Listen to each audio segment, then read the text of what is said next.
She was, for the first time in her life, in love. Silas? I heard a crash. She saw his hand.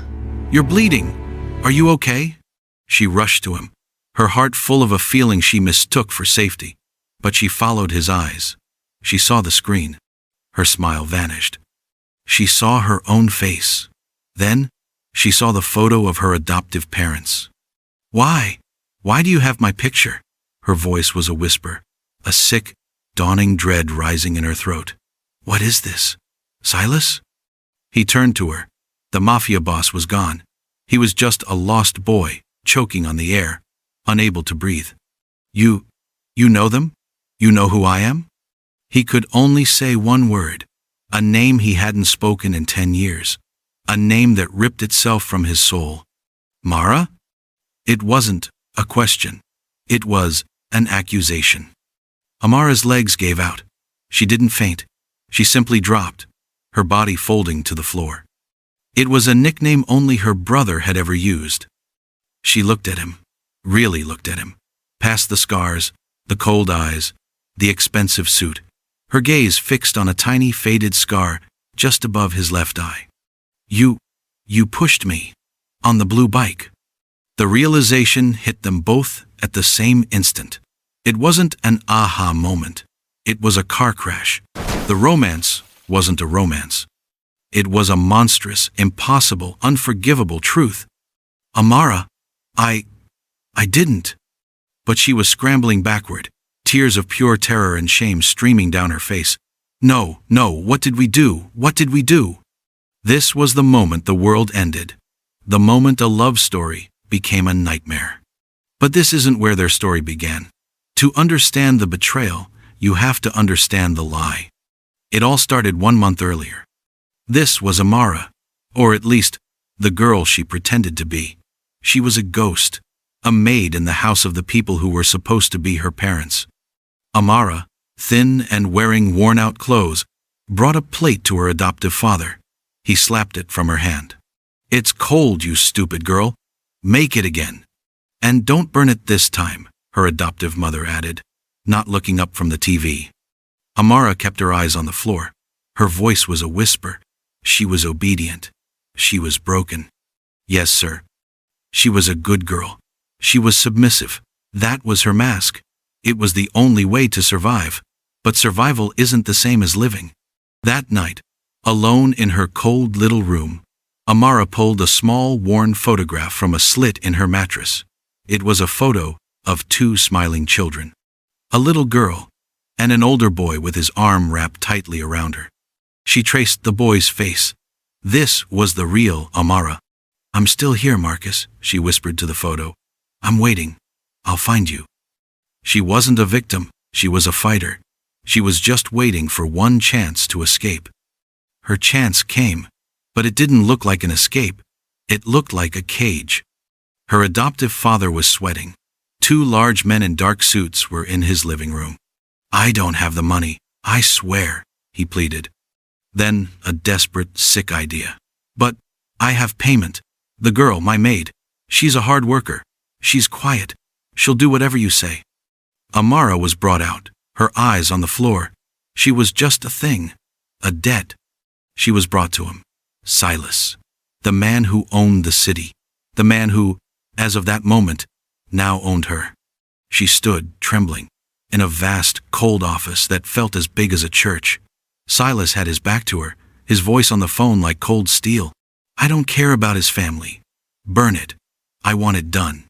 He was a monster. Amara knew this. Her one job was to stay invisible. He hung up.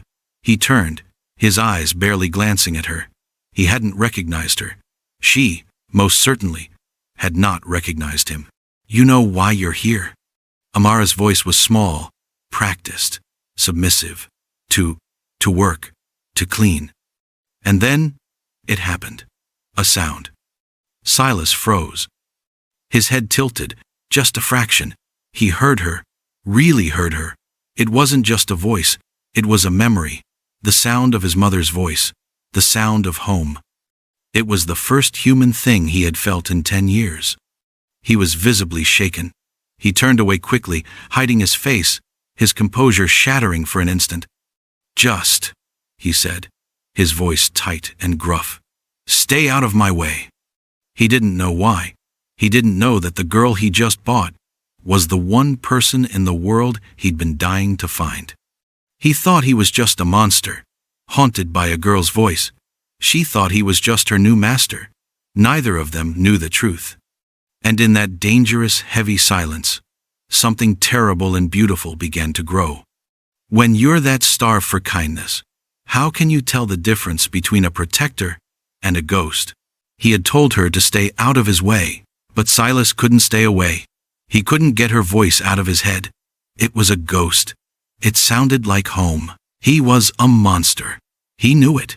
He ran his city with cold, brutal efficiency. But he found himself watching her. This quiet, broken girl, who moved through his penthouse like a shadow. One afternoon, she was reaching for a book on a high shelf. Her sleeve slipped.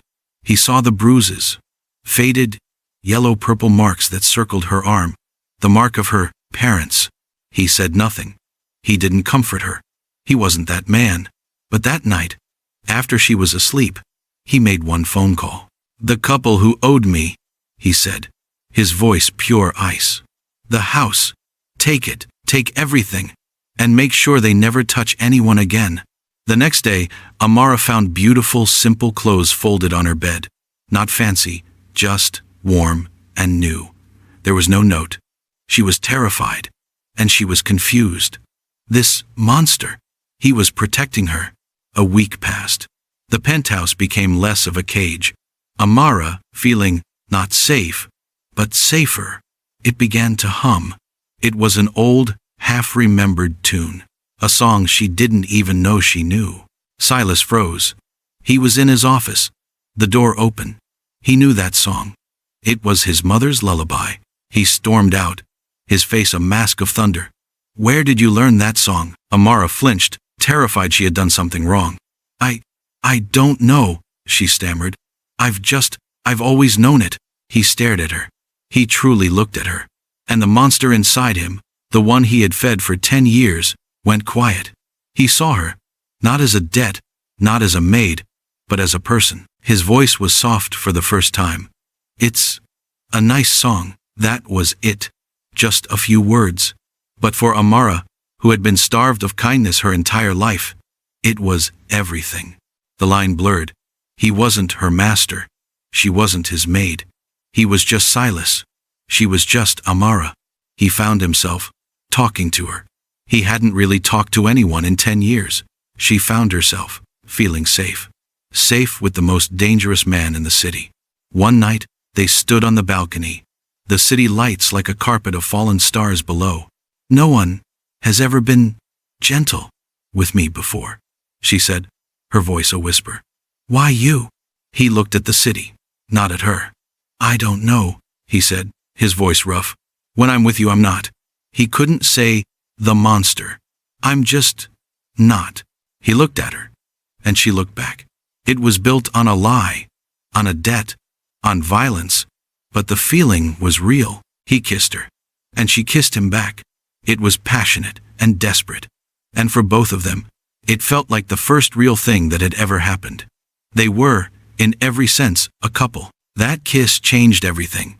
It broke the dam. Later that night, she felt safe enough to tell him her one true secret. "Silas," she whispered, "the people who sold me, they weren't my real parents. I had a brother. His name was Marcus. They took us, and I've been looking for him my whole life." Silas went cold. "It's a coincidence. It has to be. The name, the song, the voice." A seed of pure animal terror was planted in his heart. He waited for her to fall asleep. He went to his office. His hands were shaking. He called his private investigator, the man he'd had on one single case for 10 years. "That name I gave you," Silas said, his voice tight. "Amara. My sister. I need everything you have. Now." The PI voice crackled over the phone. "Boss, I've had it for a week. Boss, the adoption file was sealed, but I cracked it. I'm sending you the photo of the adoptive parents who took her. And a recent photo of your sister. She's 20 now." The email chimed. It was the loudest sound in the world. He opened the first file. It was them, the monsters who had sold her to him. His hand was shaking so hard he could barely click the mouse. He opened the second file. It was a photo of Amara, the woman in his bed, the woman he just kissed, the woman he was falling for. The whiskey glass in his hand didn't just break. He crushed it. And that is when the door opened. Amara entered, wearing one of the beautiful dresses he bought her. She was smiling, radiant. "Silas? I heard a crash. Are you okay?" She rushed to him. She followed his eyes to the screen. Her smile vanished. Why do you have my picture?" she whispered. "What is this?" He turned, his face a wreck of horror. "Mara?" She dropped. She saw the scar. The blue bike? The realization hit them both. The romance was a nightmare. No. What did we do? What did we do? The flashback is caught up. The truth is out. And it is the one truth that can destroy them both. What do you do now? The man she fell in love with is her brother. The woman he fell in love with is his sister. How can you even look at each other? How can you unknow this? The sin is absolute. It's shared. And it's not the only sin. He didn't just find her. He bought her. He became a monster to find her. And he became the man who would commit the one unforgivable crime against her. There is no going back. There is no, "I'm sorry." There is only what happens next. So what do you do? What do you do when the world ends? When the person you fell in love with is the one person you can never love? When the man who saved you is the man you're most ashamed of? That brings us back to that room. The rain, the shattered glass, the shattered truth. For an entire day, the penthouse was a tomb. Amara was locked in the bathroom, scrubbing her skin raw, trying to wash off a truth that lived in her bones. Marcus, the man who was Silas, was in his office, drinking. Not for pleasure, but for numbness. They were on opposite ends of the apartment, separated by a sin they didn't know they were committing. He was a monster. He had bought her. He had fallen for her. He had destroyed her, all in the name of finding her. He was trapped by his own guilt, ready to let it swallow him whole. But Amara was a survivor. She had been a fighter in a maid's uniform her entire life. Her submissive mask was a tool, and she was done using it. The third option wasn't going to come from him. It was going to come from her. That night, the door to his office opened. Amara stood there. She was pale, her eyes were red, but she was not broken. She was done crying. "Amara, he started, his voice a wreck. "Stop," she said. Her voice wasn't a whisper. It was quiet, but it was steel. "What we did, it was a mistake. A terrible, horrible mistake. But it's done, and we will never, ever speak of it again." He just nodded. "A man drowning. Those people," she said, "my parents. They're still out there. They're the ones who did this to us." A spark lit in Marcus's eyes. The Silas part of him. "I'll kill them," he said, his voice a low growl. "I'll burn them to the ground." "No." He froze. "That's his way," she said, pointing at him. "The Silas's way. That's the monster. I'm not here for the monster. I'm here for my brother. I'm here for Marcus." He looked at her, his eyes broken. He's gone, Mara. He's not strong enough. Then I'll be strong for you." She walked to his desk. She picked up his phone. "You built this entire ugly world to find me, right? This power. All of it?" "Yes," he whispered. "Good," she said, and she pushed the phone into his hand. "Then let's use it. Not to kill them, to save us. To burn Silas to the ground and find out who's left." He looked at the phone. He looked at her. He saw the third option. Not violence, not running. Sacrifice. He made a call. But it wasn't to his men. It was to the FBI. The Silas's empire was built on a single driving purpose: to find Amara. And now he was handing that entire empire over. He confessed to everything. All of it.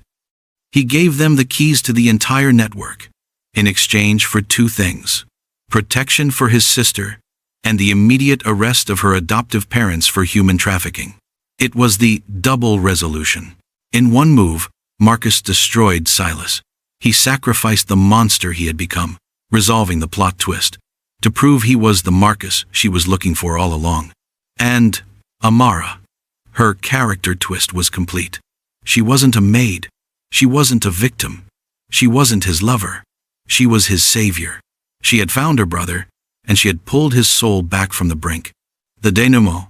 The parents were arrested the next day. They were the first of many. And Marcus? He was gone. A year passed. We are in a prison visitation room. A man in a simple uniform sits behind the glass. The Silas mask is gone. The scars are there, but his eyes are clear. He looks peaceful. Amara sits on the other side. She's not in a maid's uniform or a fancy dress. She's just Amara. She's taking college classes. They don't talk about that night.